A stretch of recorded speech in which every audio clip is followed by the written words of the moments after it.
Saya mau cerita. Ada dua orang sahabat yang tinggal di sebuah desa kecil di Italia. Sebut saja nama mereka adalah Pablo dan Bruno. Mereka adalah anak muda yang memiliki impian yang tinggi. Mereka sering berkhayal bagaimana kalau suatu hari nanti mereka menjadi orang terkaya di desanya. Keduanya merupakan orang yang sangat ambisius. Yang mereka perlukan adalah sebuah kesempatan. Pada suatu hari, kesempatan itu pun datang. Kepala desa memutuskan untuk mempekerjakan kedua anak ini untuk membawa air dari sungai ke sebuah penampungan air di tengah desa. Keduanya masing-masing membawa 2 buah ember dan segera menuju ke sungai. Menjelang sore, keduanya telah mengisi penampungan air sampai penuh. Kepala desa menggaji mereka masing-masing berdasarkan jumlah ember air yang mereka bawa. Wow, Pablo dan Bruno senang sekali. Ini berarti impian mereka akan segera terkabul. Mereka sulit percaya jika mereka bisa mendapatkan rezeki sebanyak ini. Mereka bekerja lebih keras lagi setiap hari agar bisa mengangkut air lebih banyak. Namun, Pablo mulai merasakan ketidaknyamanan.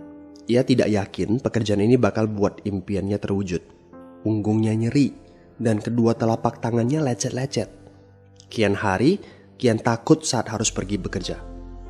Ia pun mulai berpikir keras mencari akal bagaimana caranya membawa air dari sungai ke desanya. Aha, Pablo mendapatkan ide.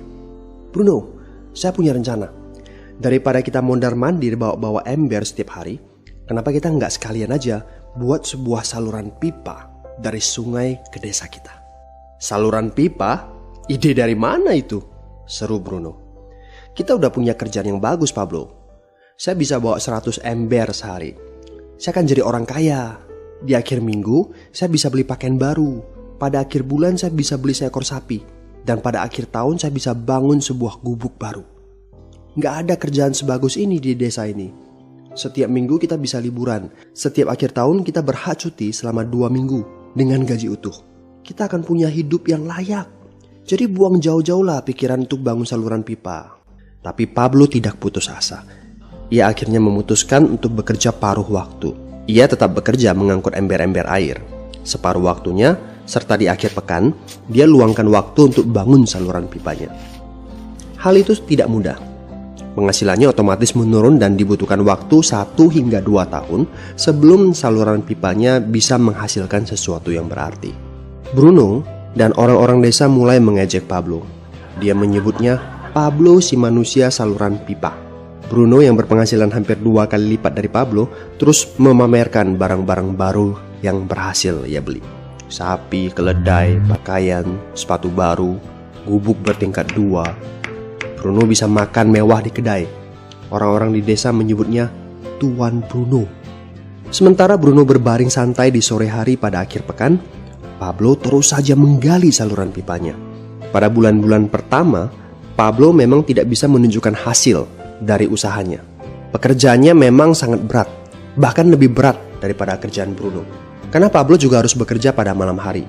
Demikian pula di akhir minggu.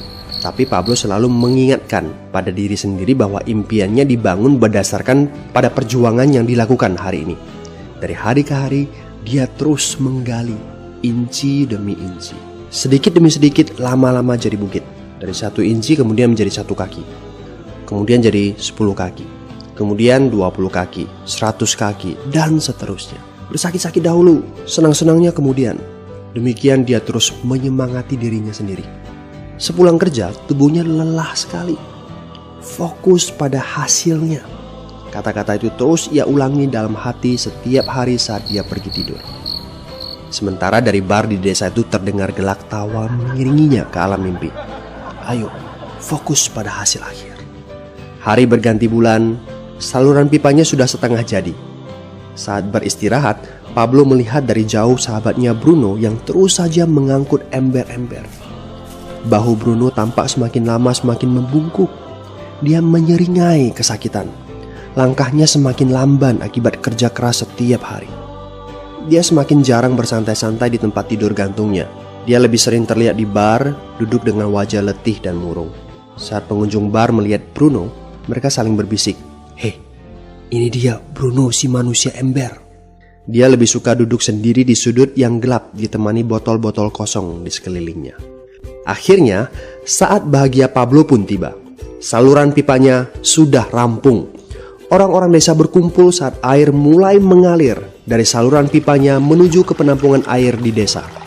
Sekarang, desa ini sudah bisa mendapatkan pasokan air bersih secara tetap. Pablo tidak perlu lagi membawa ember.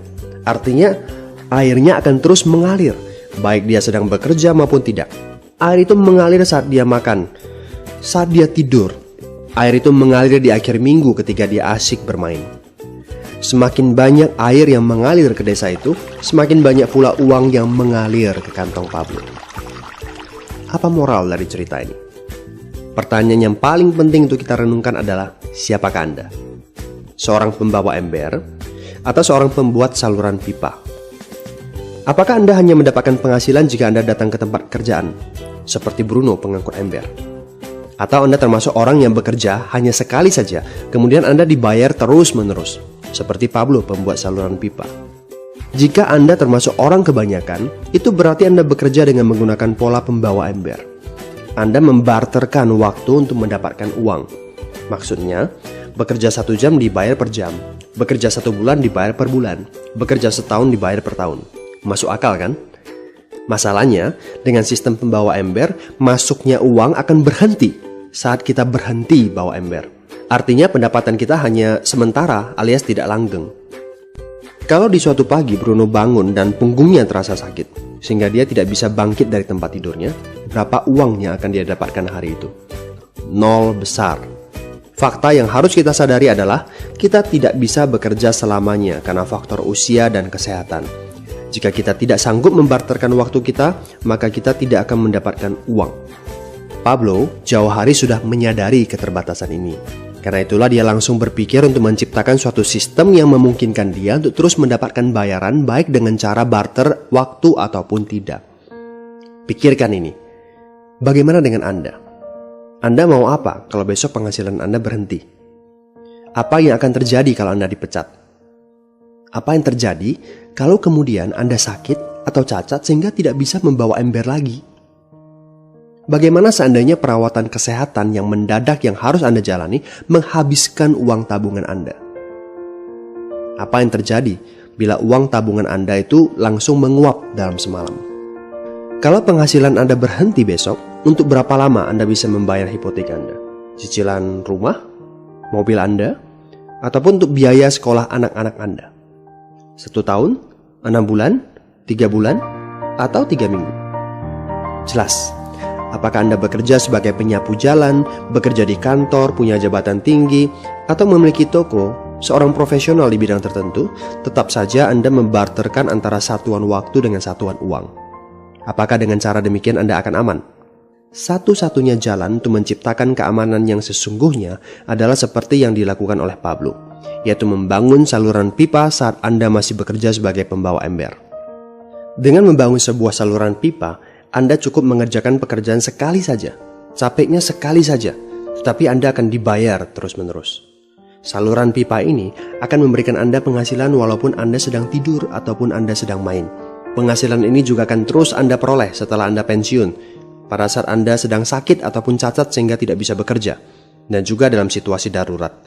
Inilah yang disebut sebagai penghasilan pasif. Anda tahu, saat ini kami sedang membangun saluran pipa yang akan memberikan penghasilan pasif. Mau tahu caranya? Hubungi teman yang meminta Anda untuk menonton video ini. Dia punya akses untuk informasi yang Anda butuhkan. Mintalah video lanjutannya, atau jika memungkinkan, bertemu langsung dengan teman Anda.